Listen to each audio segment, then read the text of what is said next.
every night something new is trying to kill us. How many more deaths do you have in you? Nobody's made it past 13 nights. We have to make it until dawn. Until Dawn. It's a new horror movie that's out, directed by David Sandberg, who directed a movie called Lights Out a number of years ago that I really enjoyed. After that, he did the Shazam movies, but he's back doing horror again with an adaptation of the video game Until Dawn. And I feel like I might be in a unique position to review this movie because I've never played the game. I've never watched anybody play the game, so I came into the movie completely blind, not really knowing anything about this series or this franchise. However, I did go see the movie with my girlfriend, who is way more familiar with the games, and afterwards was telling me about the number of differences. And as I see everyone else's reviews of it saying, why didn't they just follow the storyline of the game? Why did they change it up so much? And so on and so forth. I feel like this is yet again another one of those video game adaptation films that is just letting people down. And although there have been plenty of terrible video game adaptations out there, nowadays it's a lot more common for them to turn out better, and usually the reason for that is that they actually follow the storyline. I mean, look at the Last of Us TV show right now. I know a lot of people are loving it because it's following the story of the games and not really deviating. And if you look at all of the adaptations, past, present, and future, usually the main component of whether or not a video game movie is going to be good or not is, do they actually follow the game? But since I can't really compare and contrast with the games because I haven't played it, I'm just going to be reviewing this as a horror movie. And as a horror movie, I think it's okay.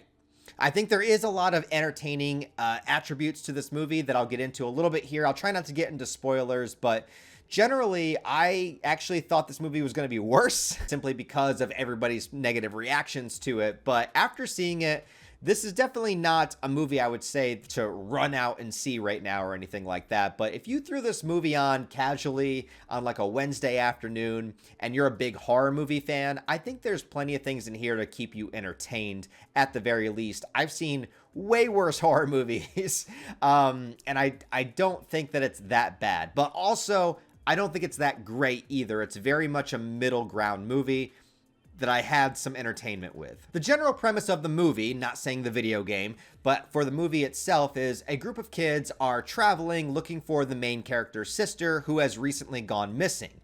On their way, they, classic as most horror movies do, they stop at the gas station and interact with a creepy dude that works there.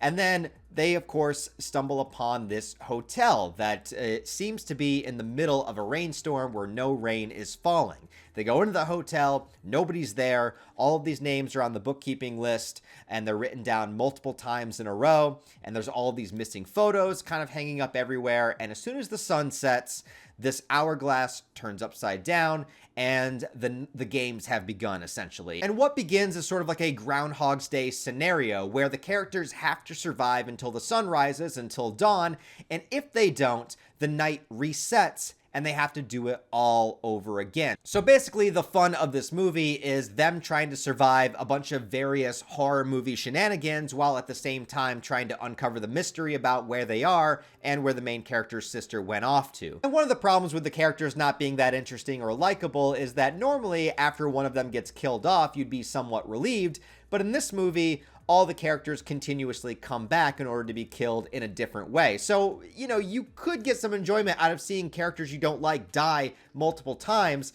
but on the flip side of that, it also means that you have to deal with these characters essentially for the entire movie. But here's what I did like, is that a lot of the horror elements here are done very well. I don't want to really spoil a ton of the movie for you guys, I guess, but essentially you have all of these variations of different horror circumstances that you would see in other movies, but here they're all kind of jam-packed together. So one of the nights they're getting stalked by a slasher villain that's got this creepy mask and he's killing them, you know, the same way that Jason Voorhees would. And they're like, okay, now we got to figure out how to deal with this. But on another night, it's not always the same scenario. So the next night is like a paranormal haunting kind of, horror scenario. And then there's one with a witch. And then there's Wendigos. And there's like a giant, monster outside that they can't leave. And so there's all of these different horror things kind of jam-packed together. And that's what makes the movie a lot of fun, I think. It kind of reminded me a little bit if you've ever seen the movie Cabin in the Woods. Like the final 15 minutes of Cabin in the Woods Until Dawn doesn't go that crazy, but it's the same kind of idea where all of these different horror things are all real and they all exist simultaneously. And in this movie, depending on what night they're in, whether it's the first night, second, third, so on and so forth, a different entity is trying to kill them. But also as time goes on, these entities exist together and simultaneously. So they got to avoid a slasher villain while also trying to avoid Wendigos, while also trying to avoid somebody coming back from the dead, while also trying to avoid the giant kaiju monster, while also trying to avoid so on and so forth, that it gets so crazy that they even have to avoid the water. Don't drink it. And added to that, they really went full on with the R rating in this movie, and there is a lot of blood, guts, and gore, which made the kills even better. And I think that when it comes to the kill scenes in this movie, you do see the same characters die over and over and over again, but I love the creativity with it. They die in a lot of different kind of ways based upon what scenario that they're currently in. And like I said, the characters are not really that likable, so seeing them die is always fun. It just sucks when they come back from before. But I had two major problems as the movie began to unfold, and once again, this is from somebody that doesn't know the storyline of the games.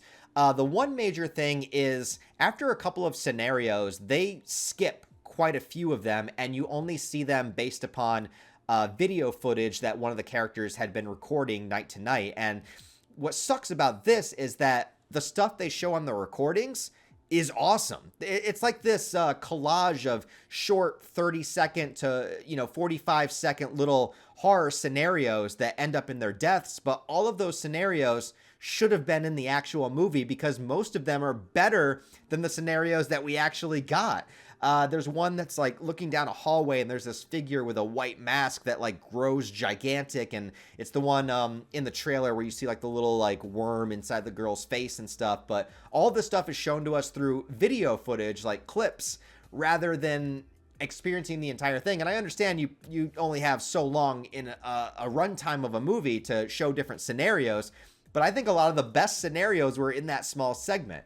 The other thing that kind of sucks is that every single night is different. So it's not like the characters can really learn from the mistakes of their past.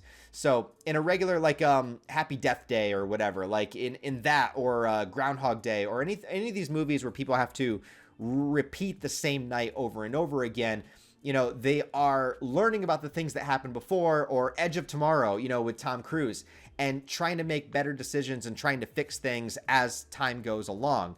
But in Until Dawn, the movie, it's not really like that. It's just the night resets, but things don't happen in the same order. They're not attacked by the same being.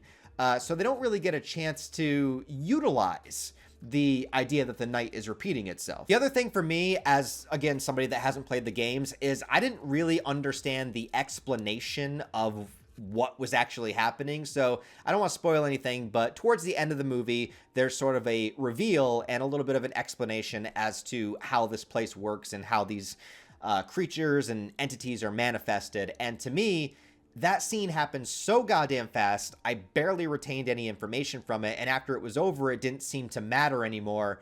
And I just felt like, what? It just seemed like, okay, we really kind of have to explain why the night is repeating and while we're doing this. So let's just come up with like a 4-minute scene that is over in, it feels like it's over in 4 seconds, and just move on from there. So like, I just didn't really get the lore and the explanation behind it. It was kind of there, but it's probably explained in the games a lot more, or at least a lot more coherently in the movie. It just felt like it was slapped on very quickly at the end just to try to give us some kind of explanation, and then it just moved on from there. But like I said, there are particular sequences I thought were really good. There's one scene where a character is hiding from a Wendigo, and behind her, all you see is this flashing red light. So it'll go to complete darkness and then flash red light, complete darkness. And then every time the red light would come on, the Wendigo would be crawling around on all fours and be in a different spot and getting closer to her. And I thought that scene was actually really creepy and cool. There's one scene that had me laughing my ass off that just involves a human body exploding, which happens more than once in the movie. So obviously the movie is not trying to take itself too seriously. It's trying to have fun. And for a movie trying to have fun, and for a horror movie fan, I thought it was at least fun, but I didn't think it was overly great. It's a movie that if I saw it for $5, I might pick it up and add it to the collection. Or if I threw it on in the background while we're having a Halloween party or something, that's fine.